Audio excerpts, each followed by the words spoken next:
मुअज़्ज़ज़ सामीन, मैं आपके सामने चंद अशआर पेश करना चाहता हूँ जो कि बहादुर शाह जफर ने गम, मायूसी, उदासी की हालत में जब उनको बर्मा की जिलावतनी की गई थी उस वक्त लिखी थी। अशआर नाज़ा हो।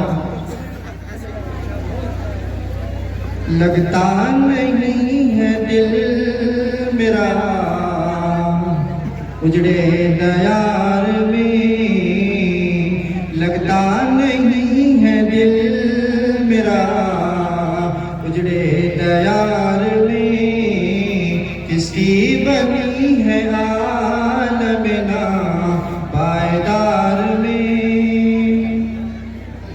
उन हसरतों से कह दो कहीं और जा बसे, उन हसरतों से कह दो कहीं और जा बसे। इतनी जगह कहाँ है दिले दागदार में, लगता नहीं है दिल मेरा उजड़े दयार में। बुलबुल को पास से न सही याद से गिला, बुलबुल को पास से न सही याद से गिला।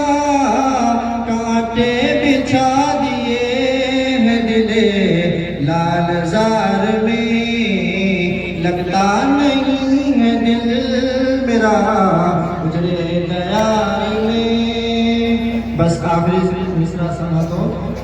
कितना है बदनसीब ज़फ़र दफन के लिए, कितना है बदनसीब ज़फ़र दफन के लिए। दो गज ज़मीं भी मिल न सकी तो यार में, लगता नहीं है दिल मेरा